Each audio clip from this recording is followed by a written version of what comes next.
vu que c'est des gens qui ont déjà un certain parcours, c'est en gros d'être sûr de ce qu'ils font déjà, de ce qu'ils ont appris par eux-mêmes et de se conforter dans ce truc-là. Et après de passer de nouveaux obstacles, c'est-à-dire vraiment la gestion du son. Souvent c'est aussi la gestion du grave qui est un peu dur en mixage. Et de la mise en place dans la spatialisation, le fait d'ouvrir un mix aussi, d'avoir de la stéréo, d'avoir un truc plus clair, avec des notions empiriques un peu de placement du son.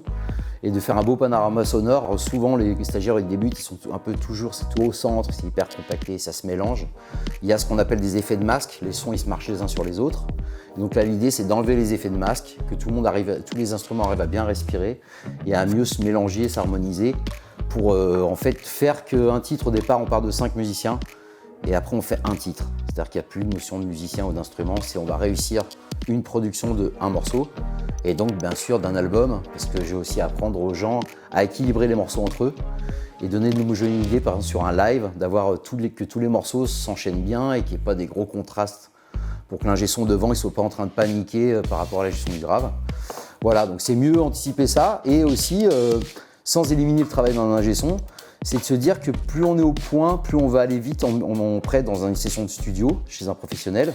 Donc plus on va gagner de l'argent parce qu'on mettra moins de temps, on sera plus efficace.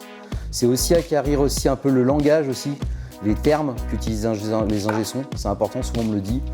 C'est de connaître ces termes qui font par exemple sur scène, à la distance de l'ingé son qui va être dans la salle, pouvoir communiquer et savoir ce qui nous manque dans nos retours, vraiment savoir ce qu'on a besoin et pareil en échange en studio, donner son avis.